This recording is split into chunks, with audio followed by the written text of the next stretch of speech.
Fierce Education targets higher education leaders, administrators, and faculty, and those driving technology adoption decisions in this new blended learning world. Go to www.fierceeducation.com for all the latest news, tips, and successful case studies of what higher education institutions are doing to better student engagement, ensure equal access, and improve the assessment process. That's www.fierceeducation.com.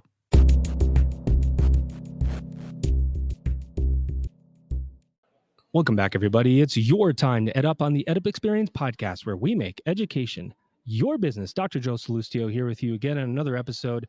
We're going to call this an EdUp CatchUp today because I have cornered, ladies and gentlemen, one of the foremost experts in higher education here at a hotel in Denver, Colorado. If you could believe it, I basically stalked him on social media. I said, "Where are you? How do I come find you?" He said, "Please don't come down here and find me." And I showed up anyway. And Attention. That's what I did to him as soon as I walked into the building. Here he is, ladies and gentlemen. You know him. You've heard him. He's been on EdUp before.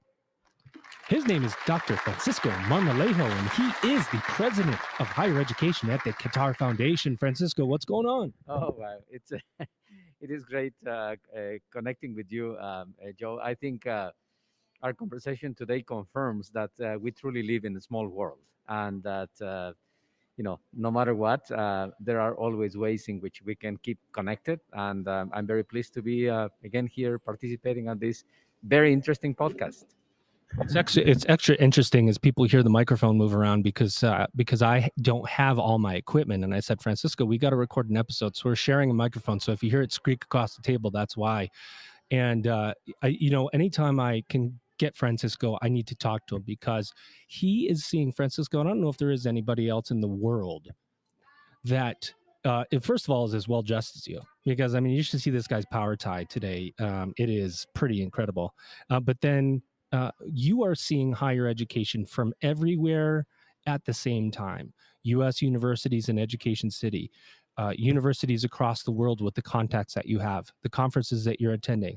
A year ago, we interviewed you and we talked about what the future of education would look like, and we were in the middle of COVID. Then I came to Qatar. Thank you for bringing me and Elvin there. I came to Qatar and I was able to host a conference, a panel talking about what is the future of higher ed and does it have value. And here we are now, a year later or so. You're in the States and you're still talking about the value of higher ed in different contexts. What's changed over the last year? Well, I think many things have changed and many have not, I might say, Joy. Something that when we were in the middle of the pandemic, even though we still are not over, it was very clear that there was a unique momentum in the world that would allow us to think seriously about things that are not working well in higher education and how eventually we could take the opportunity to use that crisis as a way to address some of those shortcomings of higher education. So now we are in the process of going back to some kind of normal life, I might say. Just 2 weeks ago, I was at the World Higher Education Conference, convened every decade by UNESCO in Barcelona, in Spain. And most of the discussions we were having were about precisely what is going to be the future of higher education. How do we envision higher education in the next 10 years? And it's sort of the narrative and the discussions and everything was along the lines of the same thing. We are not addressing the needs of today and the future. We need to change. We need to connect more effectively our higher education institutions to the real and acute problems that the world is and will be facing in the next decade. However, there was also a recognition that our tendency not to change, it prevails. That many times institutions probably were so sick and tired of the pandemic, and that the only thing they want right now is to go back to the way that business was before. Yikes! And that is a problem. That is certainly a problem. Right now, the reason I'm here in Denver is because we are having, for the first time in 3 years, we are going back to a face-to-face meeting of NAFSA, the Association of International Educators, which is, by the way, the largest gathering in the world of people committed and working in international education. And again, we see exactly a similar narrative. In one way, the recognition that something has to change. However, the repetition of the narrative about let's go back to business as usual. Let's continue doing things in international education the way they used to be.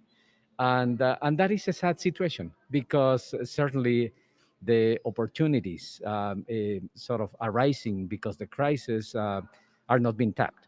So let me give you one additional sort of perspective that I think it is important, Joe, to keep in consideration. Um, the pandemic gave us a unique opportunity to learn about teaching and learning in a completely different environment. It was a forced sort of experiment, I might say. There are just, there are a very significant amount of lessons learned of things that work, that can be capitalized properly, that can make of the educational experience much more enriching a experience, sorry for the redundancy, for the students. But at the same time, Joe, many institutions didn't take the opportunity to learn of the crisis, to learn of the new teaching learning, to learn of the sort of the consequences of not being able to connect physically with the students. What?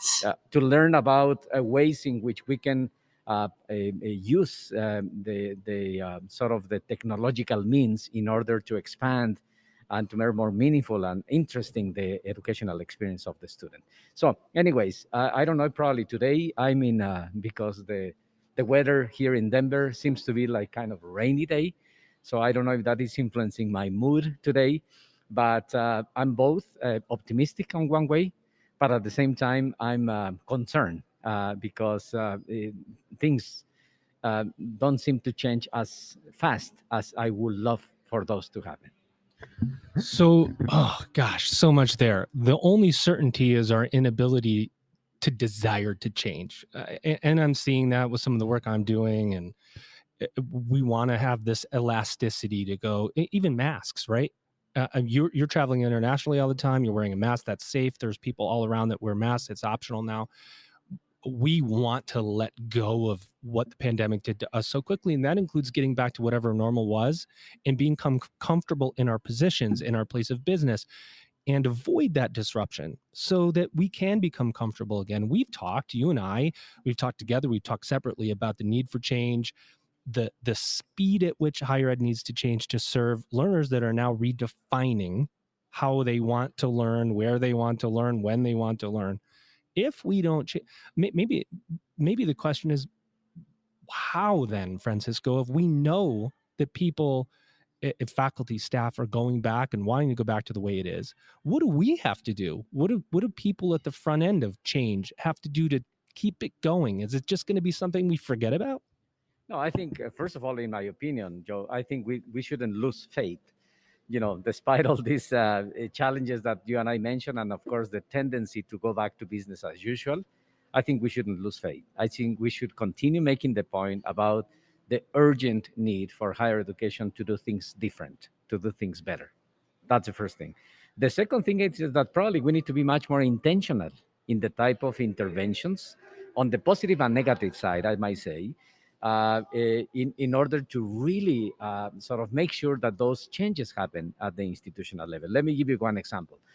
In Qatar Foundation, so just very recently, we took the opportunity to design a new stimuli, a new incentive program that allows faculty members from the different partner universities that we have at Qatar Foundation. As you mentioned, we have 8 higher education institutions. And it is beautiful, by the way.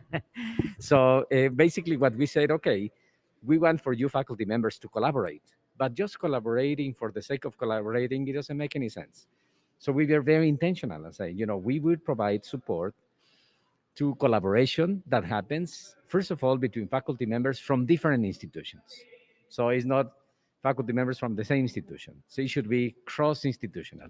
Secondly, it should be also scalable. It should be collaboration that results in the improvement of the teaching learning experience. It should be collaboration that involves actively the students as well. And it should be collaboration that is going to be able to sustain in the long term. In other words, we are very intentional by saying we want collaboration, but we want collaboration that is meaningful, that is going to be impactful, and that is going to help us to change the status quo and the challenge the status quo of the way that we teach and the way that we sort of deliver education.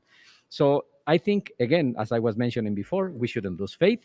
We should continue being vocal, and also we should be much more intentional in designing interventions that really will enable, foster, force, push, if you want, the change of behavior of the members of our community, in this case faculty members, staff, and of course students. And the last one, in my opinion, which is very important, is that we need to build evidence.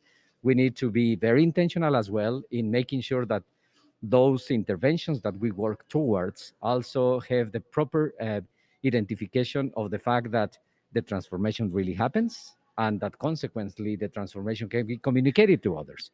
And last, of course, is communication. So those are, in my opinion, the kind of elements that at the institutional level, probably we can work more intentionally in order to really foster that particular change. Other set of changes are, of course, at the government level, policy level, and we can talk about that. But at least at the institutional level, I think that's the only way that we really can make sure that that change really happens and that we don't go back to business as usual. Amazing. He is amazing, ladies and gentlemen. I got to tell you, the piece in there that Francisco, you want to hit one of those? Go for it. Go. Yeah, I've got all my sound effect buttons out here, and he's looking at it, and he's going to hit one. We like to level up around here. But the point of what you're saying that I think is really important is evidence, and that's the point I'm picking out.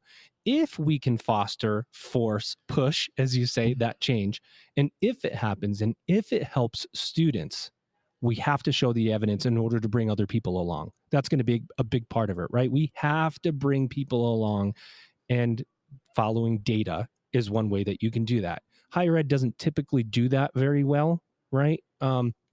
You gave the example when we were at WISE, the WISE conference, when we were in the panel, and you said it was that like a student who's gone on to do great things. We always say, oh, we have one student that's gone on to do X, Y, and Z.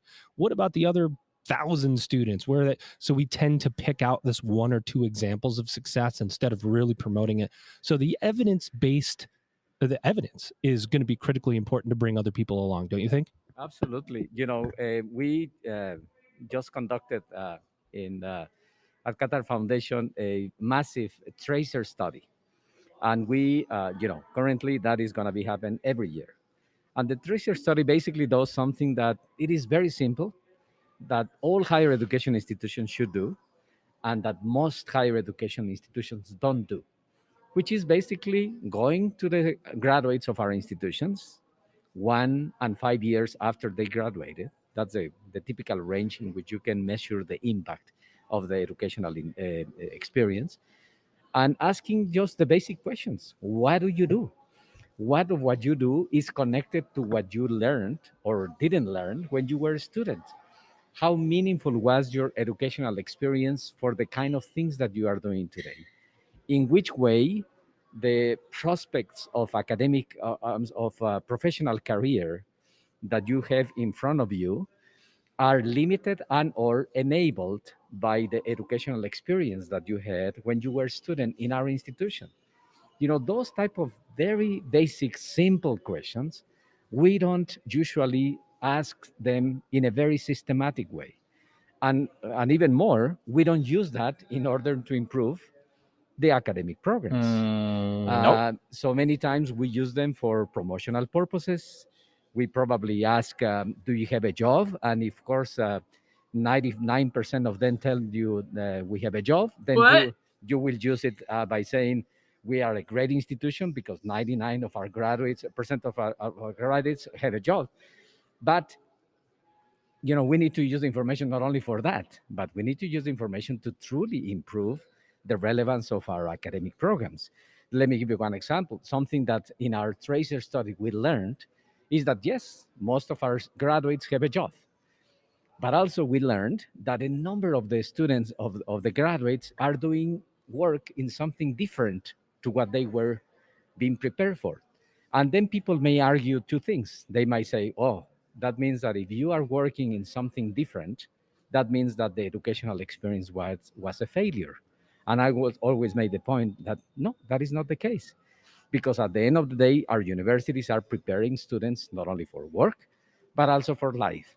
And if we think and if we say that students and graduates should be flexible, that should be prepared to confront the uncertainty, that should be able to adapt to new environments, that should be able to reinvent their profession, then that was not a failure. But again, we need to have that evidence, and we need to use that evidence in order to make sure that we are much more intentional when we are designing and delivering our academic programs.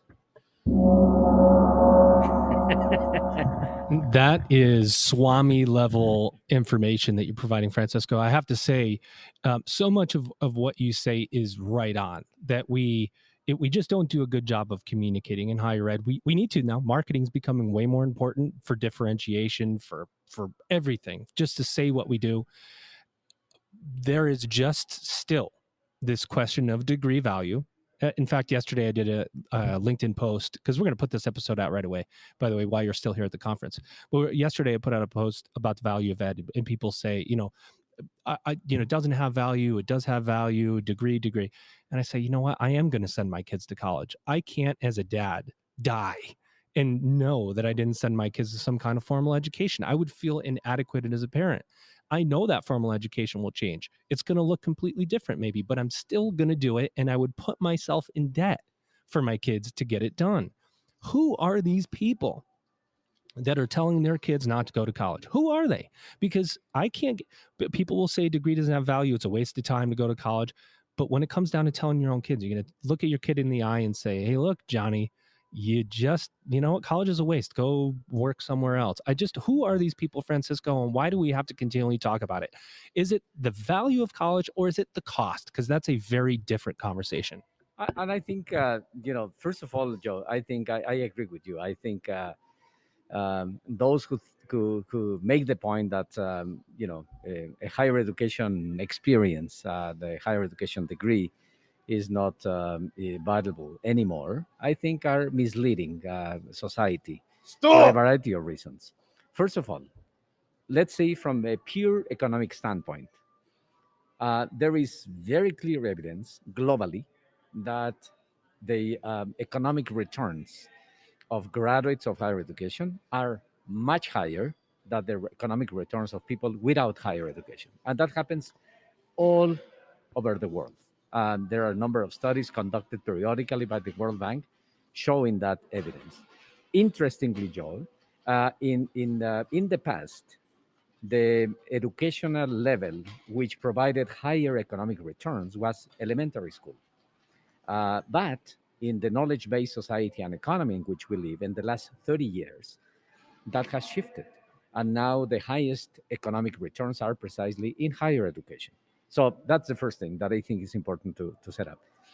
In addition to that, Joy, all of us know that there are many externalities of higher education. It is not only about a job, and it's not only about higher economic returns, which varies between 10 and 15% more of students who only have high school over your time life. But per year of additional studies in higher education. Sorry for the full clarification. But you know that it is much more than that. There is plenty of evidence supported by research indicating that those individuals with the opportunity of higher education are individuals who value democracy more, are individuals who have healthier lives, who live longer lives, who have much more social engagement in the community than the ones who don't, which are more tolerant, which are more open to ideas and recognizing the otherness of our societies. So there are many benefits that higher education has. And bottom line, the best investment that a country, a society, a family, an individual can do for their future is on education, and more specifically on higher education. So I will be much more than delighted anytime that I have the opportunity to interact with those individuals who make the point about that higher education is not valuable anymore. I'm always delighted to say, let's discuss that, because one thing it is the nice words about this, but the other is the evidence about it. That was a very nice way of saying you'll debate anybody at any time, anywhere, ladies and gentlemen. 100%. Better watch out for Francisco. He's coming. I got to say, my friend, anytime I'm in your presence, I'm so honored. I feel like I learned something from you. As I came here and cornered you in your hotel, I thank you for letting me in the door, because for a while it said access denied. But I had to say, let somebody get me in here. But I'm going to follow you around the world. I'm going to catch you wherever you happen to be, and get you to interview as many times as I can. Because as I said, in the audience, if you're not following Francisco on Twitter, he's very active on Twitter, on LinkedIn. Do so. First of all, because he's going to bring you insights from all over the world. But secondarily to that, he is one of the most, he's one of the most foremost experts in higher ed in the world. He keeps shaking his head no, but it's the truth. He's also very well dressed. Francisco, second time in EdUp CatchUp. I hope you had a good EdUp experience. Thank you very much. It has been a real pleasure interacting with you, Joy. And also, let me take the opportunity to congratulate you for the very interesting work that you and your team are doing, helping all of us to learn about higher education from different perspectives, and also collecting significant testimonies about people which are players in the higher education world, which I'm sure is going to be a very valuable lesson for the future. Francisco, hit that middle button for me, if you would, right there. I'll do it. Ladies and gentlemen, Francisco Marmolejo, he's president of higher education at the Qatar Foundation. You've just EdUp'd. Fierce Education is the place where higher education leaders, administrators, and faculty, and those driving technology adoption decisions in education can access proven methods and best practices as they rethink pedagogy and business models in the new blended learning world. Through its website, www.fierceeducation.com, virtual events, and newsletters, Fierce Education focuses on rethinking higher education in a blended learning world. Fierce Education's key tenets are to use technology for teaching better and reaching learners everywhere, addressing business model changes required to move forward, and workforce preparation for adult learners who are out to reskill. That's www.fierceeducation.com.